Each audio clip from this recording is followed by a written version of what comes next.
Bonsoir à tous, merci de venir nous rejoindre sur cette émission Le défi de la vérité de François. François, vous savez, est une chaîne libre, indépendante, pour la liberté d'expression, contre la censure et surtout pour le droit de savoir. Aujourd'hui, on reçoit le professeur Péronne pour la 3e fois en 3 mois. À chaque fois, ces invitations donnent lieu à un succès d'audience colossal. Professeur, bonjour. Bonjour. Vous êtes un professeur de renommée internationale, vous êtes un scientifique libre, vous êtes un médecin libre, mais vous êtes surtout un homme libre. Et c'est cette liberté de parole qu'on apprécie véritablement beaucoup chez vous.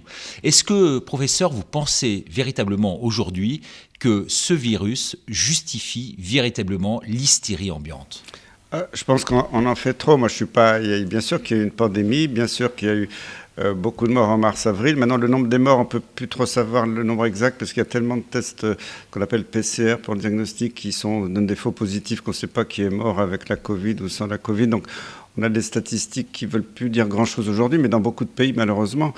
Mais quand on regarde les statistiques globales de mortalité d'une année sur l'autre, il y a eu une surmortalité cette année, mais exclusivement chez des personnes de plus de 80 ans, 85 ans, et je suis très malheureux pour eux, mais on aurait pu prévenir les morts chez les personnes âgées si on avait mis le paquet pour les protéger eux, leur donner des produits anti-infectieux préventif, prophylactique, puisqu'on sait qu'il y a des études qui ont montré que ça marchait, et on a interdit le traitement chez les personnes qui étaient à risque. Mais pour le reste de la population, moi, je ne suis pas inquiet. Il y a eu quelques dizaines de morts en France de moins de 60 ans depuis le début de l'épidémie.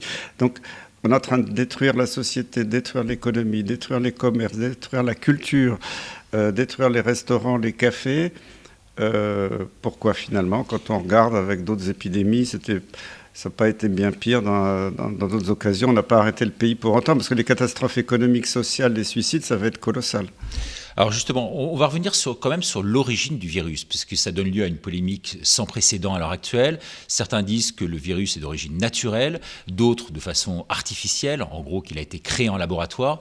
Est-ce que vous avez en tout cas une idée sur la question? Alors, moi, je ne suis pas virologue et je ne veux pas me prononcer à la place des virologues. Je regarde parce qu'il faudrait que le gouvernement, les autorités rassemblent tous les virologues autour d'une table pour trancher définitivement, parce que c'est quand même facile avec un ordinateur, on a toutes les séquences de virus, on peut très bien voir si c'est naturel, si ça vient de la chauve-souris, du pangolin, ou s'il y a des séquences qui viennent d'ailleurs.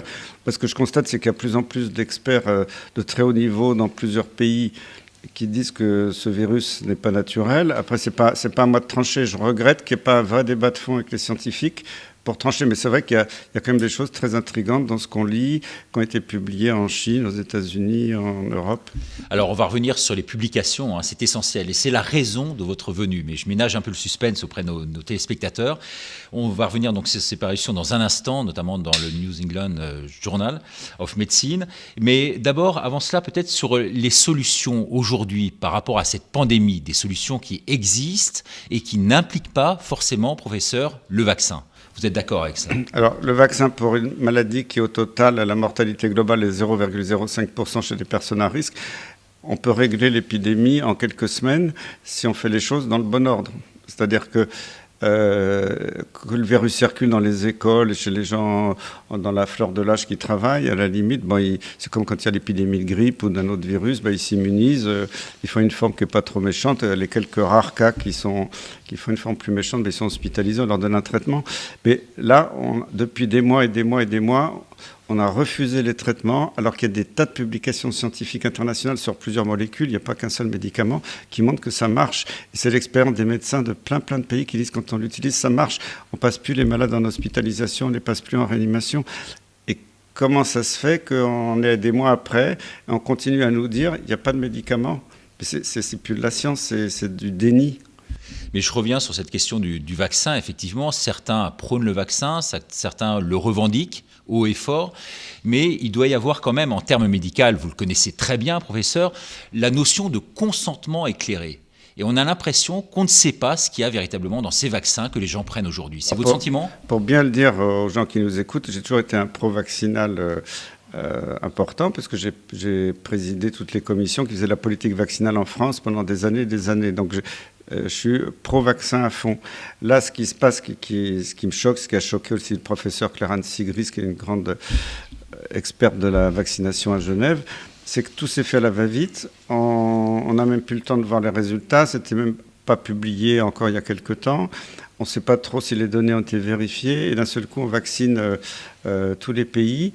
Vous savez, en recherche clinique, c'est un peu technique, il y a la phase 1, 2, 3, 4, c'est les étapes pour développer un médicament ou un vaccin. La phase 1, on fait des essais chez les volontaires sains pour voir s'il n'y a pas d'effets secondaires graves. Phase 2, on étend un petit peu, on étudie la dose. Et phase 3, c'est une étude qui doit inclure beaucoup de gens, qui doit durer un certain temps, avant de voir que oui, vraiment, ça marche, il n'y a pas d'effets secondaires embêtants, on peut envisager la commercialisation. Et là, officiellement, ils ont dit qu'ils ont fait des phases 3, mais qui étaient des phases 3 accélérées. Moi, je n'ai jamais vu ça dans les études.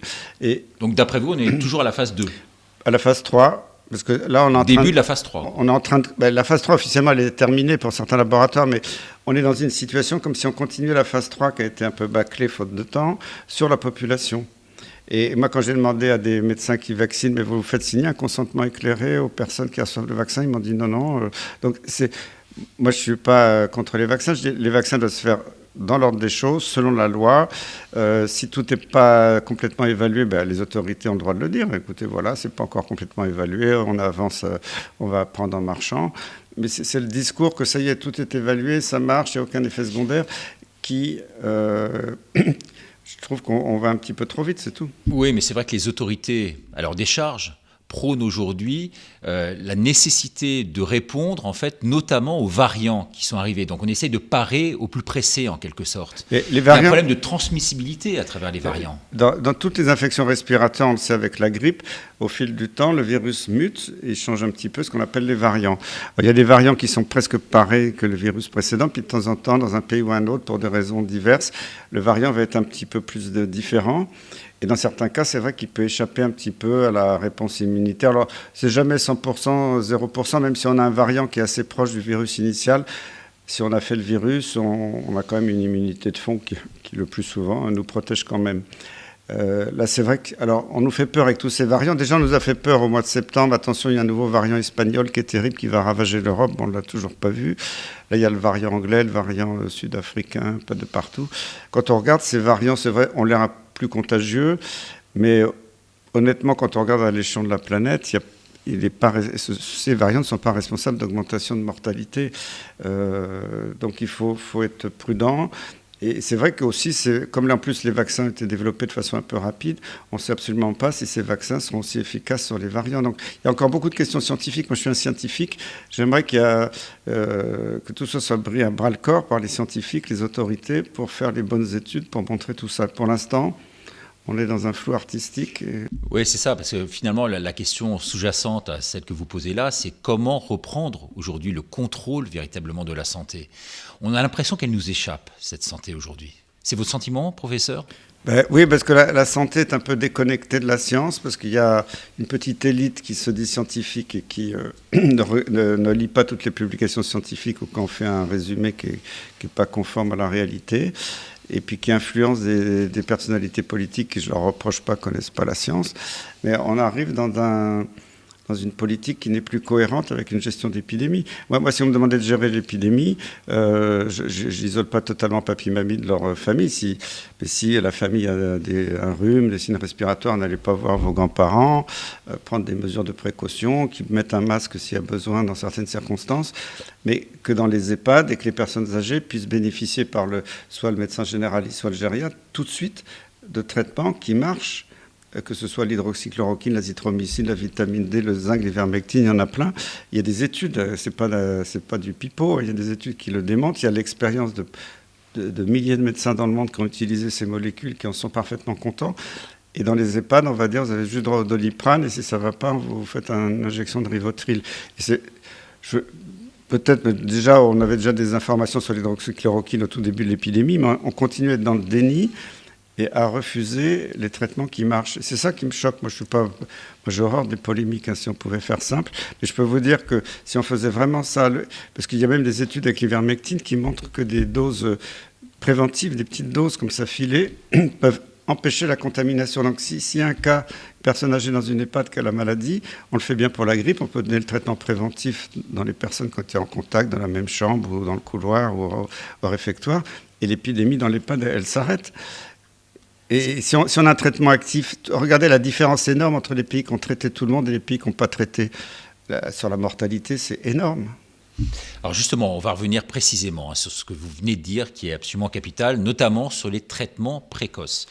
Alors, il y a des études qui ont été menées un peu partout, et notamment 2 qui sont des études, je veux dire, qui ont une notoriété internationale, avec notamment des parutions hier et demain, notamment dans le New England Journal of Medicine. Pourquoi ces études, dont vous êtes, vous, l'auteur, en tout cas l'un des auteurs, pourquoi ces études sont si importantes, professeur? Alors, ce n'est pas une étude qu'on a faite, c'est une lettre avec tous les arguments scientifiques pour critiquer... Une parution, disons. Voilà, pour critiquer dans l'étude Recovery, pour ne pas la nommer, qui a été lancée par les Anglais avec un peu le soutien de l'OMS. Recovery, on a utilisé des doses potentiellement toxiques d'hydroxychloroquine. Moi, quand j'ai vu l'étude, c'était au mois de mars, j'étais effaré. Je dis, mais comment ils peuvent utiliser des doses comme ça? Alors, c'est peut-être pas encore les doses... Il y a un surdosage. C'est peut-être pas encore les... Parce que c'est vrai que l'hydroxychloroquine, on peut se suicider avec si on avale 3 boîtes. On n'était pas à la dose du suicide, mais pas loin. Et quand je me souviens à l'époque, justement, Xavier Zalbert de François avait interviewé l'investigateur principal anglais de cette étude, il avait répondu c'est la dose normale recommandée par l'OMS dans l'amibiase. Alors l'amibiase, c'est les amibes, vous savez, qui attaquent le foie. Et là, j'étais estomaqué parce que même quand j'étais étudiant en médecine, ça fait longtemps, il y avait déjà longtemps qu'on n'a plus jamais utilisé la chloroquine ou l'hydroxychloroquine pour les amibes. Ça a peut-être été essayé autrefois par des médecins tropicalistes, mais ça ne marchait pas. Alors, il a confondu, je crois, hydroxychloroquine avec hydroquinoléine, qui est un médicament dans l'amibiase. Mais quand on voit le niveau de connaissance scientifique d'un gars qui est investigateur principal au niveau mondial pour une étude qui doit être la référence et qui utilise des doses toxiques, waouh, quoi, je dis, c'est quand même, c'est plus de la science, c'est un peu...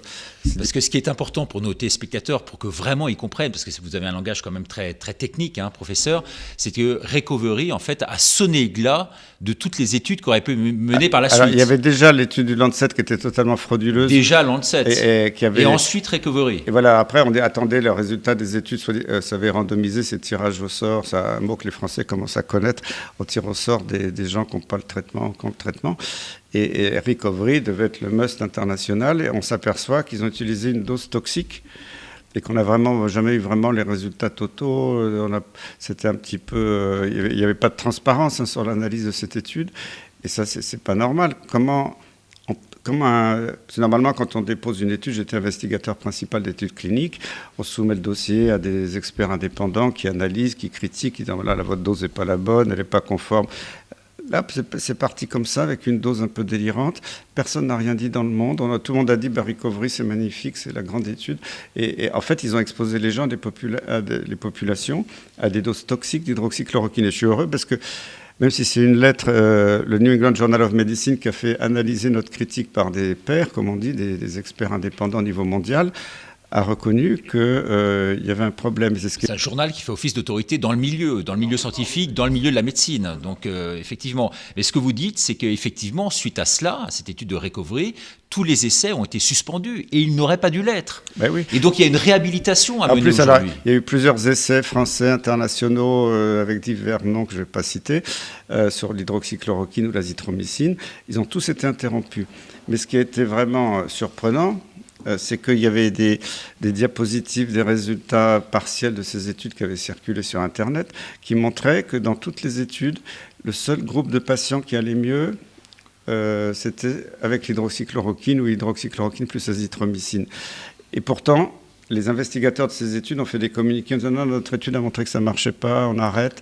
Et ils ont été ennuyés parce que ces résultats, ce n'était pas une vraie analyse intermédiaire parce que comme ils ont arrêté l'étude très vite, il n'y avait pas la puissance statistique pour avoir une conclusion définitive. Mais il y avait, quand on regarde les courbes, il y avait une différence quand même très nette entre ceux qui recevaient l'hydroxychloroquine et l'azithro et les autres. Et évidemment, tout ça, ça a été noyé. Les médias n'ont pas vraiment relayé.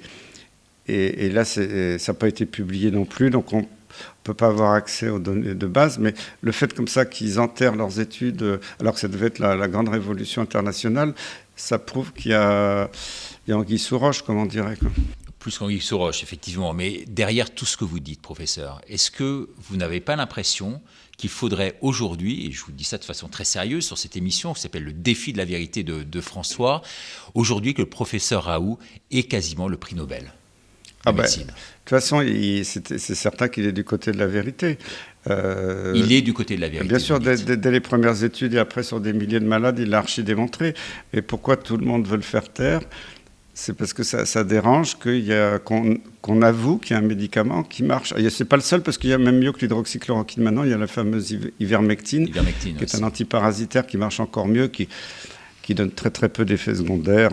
Et des dizaines, voire des centaines de millions de gens l'ont pris dans le monde pour éliminer les parasitoses. Donc il y a un énorme recul sur sa tolérance. Et d'un seul coup, on diabolise ce produit, mais non, c'est pas prouvé que ça marche pas, alors qu'il y a des études randomisées avec tirage au sort qui montrent que ça marche. C'est quand il n'y a pas d'études avec tirage au sort, on lui dit ouais, votre étude elle est nulle, il n'y a pas eu de tirage au sort. Là, il y a des études avec tirage au sort, des études dans beaucoup de pays, des expériences de médecins qui disent c'est fantastique.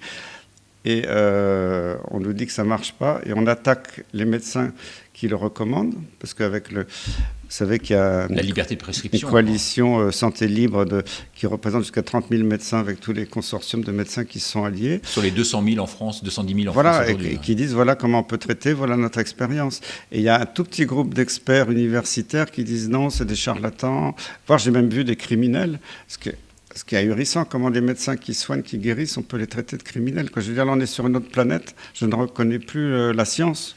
Mais est-ce que vous pensez que les 69 milliards que constitue l'industrie pharmaceutique aujourd'hui jouent un rôle essentiel finalement dans tout ce qui se passe aujourd'hui? C'est ça la question principale qu'on se pose. C'est peut-être pas la seule question, mais on peut se poser des questions quand on voit tout l'argent qu'il y a dans l'industrie.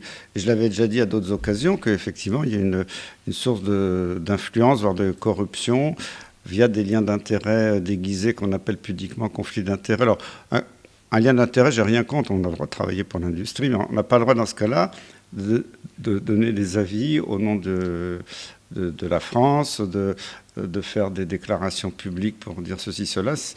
Normalement, on est interdit de télévision, on est interdit de conseils scientifiques si les règles étaient respectées. Est-ce que je le dis depuis des mois et des mois et des mois, on ne respecte pas les règles. Tous les soirs, il y a des gens sur les plateaux de télé qui disent des choses qui ne sont pas du tout en adéquation avec ce qui est publié, qui ont plein de conflits d'intérêts, mais publics. Je ne vais pas dire de nom, tout le monde les connaît.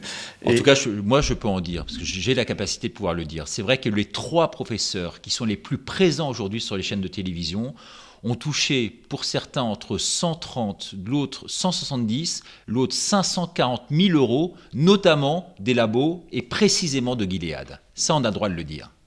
Donc, quand vous dites qu'il n'y a pas de conflit d'intérêts, si, précisément, il y en a. C'est pour ça qu'il faudrait faire un petit peu reprendre les rênes dans ce domaine, parce que là, à l'Haute Autorité de Santé, moi, j'ai été dans des commissions. Normalement, c'est très bien fait. On doit déclarer ses conflits d'intérêts personnels, institutionnels, ce qu'ont pas fait certains. J'ai eu des ennuis à cause de ça, parce que j'avais dit que quelqu'un n'avait pas déclaré ses conflits d'intérêts institutionnels. Une institution pour laquelle vous travaillez, qui a touché beaucoup d'argent, qui peut jouer dans le sujet que vous discutez. Et tout ça n'est absolument pas respecté. Alors, on va revenir quand même sur cette fameuse parution dans le New England Journal of Medicine, qui est une parution capitale quand même, vous le disiez tout à l'heure, et sur le rôle important, je dirais, de François derrière.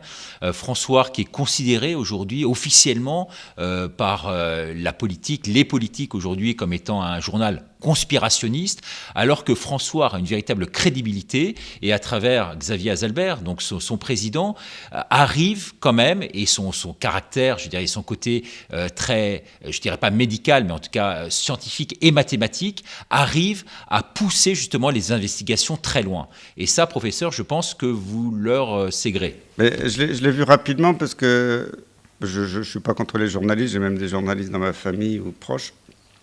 Les journalistes n'ont pas toujours le temps d'aller, et ils n'ont pas la formation scientifique pour le faire, d'aller vérifier quand l'AFP fait une dépêche, il y a un article qui sort pour ou contre la chloroquine, d'aller analyser ça en détail. Il faut quand même avoir un esprit scientifique. Et quand j'ai vu les premiers articles de Xavier Azalbert dans François, j'étais étonné, je me dit tiens, c'est quand même un journaliste qui prend le temps de tout éplucher, faisait la critique de la méthodologie, de l'analyse statistique avec une méthodologie arithmétique assez poussée. Et j'ai dit, tiens, c'est marrant pour un journaliste, c'est pas habituel. Et après, j'ai appris par la suite que Xavier Zellber était spécialiste en mathématiques, en physique, et il avait des grandes connaissances scientifiques. Ce qui m'a expliqué pourquoi François a été souvent en avance. Vous savez, dès l'affaire du Lancet et de Mera, c'est Xavier Zellber qui a interviewé Mera, après c'est lui qui a interviewé l'anglais responsable de l'étude Recovery. Et à chaque fois, il a pu lever le lièvre quand ça collait pas dans les articles. D'accord. Dernière question, professeur, puisque le temps presse, mais vous remettriez aujourd'hui en cause le rôle essentiel que joue l'ANSM finalement derrière tout cela? Non, la NSM doit marcher de façon indépendante. Et je sais, parce que j'ai travaillé, ça ne s'appelait pas la NSM à l'époque, c'était l'AFSAP, c'est l'agence du médicament en gros. Il y a eu des scandales, il y a eu beaucoup de gens que j'ai connus, qui étaient des amis, qui avaient des liens d'intérêt majeurs avec l'industrie. Certains l'ont fait de façon tout à fait honnête, mais d'autres, on l'a su, parce qu'il y a eu des scandales même judiciaires, où ils ont influencé des décisions dans un sens ou dans l'autre. Et ça, il faudrait, une fois pour toutes, faire le ménage. Bon, la loi Bertrand a essayé, mais ça n'a pas été assez loin, peut-être, dans certains domaines. En tout cas, merci infiniment d'être venu sur ce plateau de France-Soir. J'invite bien sûr tous nos téléspectateurs, et ils sont nombreux, ils ont été près d'1 million, donc les 2 premières fois où vous êtes venus sur ce plateau, à venir commenter, à nous dire ce que vous avez pensé véritablement. Si vous avez des questions à poser également au professeur Perronne, qu'on ne manquera pas en parallèle de relayer, bien entendu. Merci à vous de votre fidélité, de votre implication dans ce combat, je dirais, de résistance médiatique incarné par François. Et à bientôt pour une nouvelle émission des Défis de la vérité. Au revoir. Merci.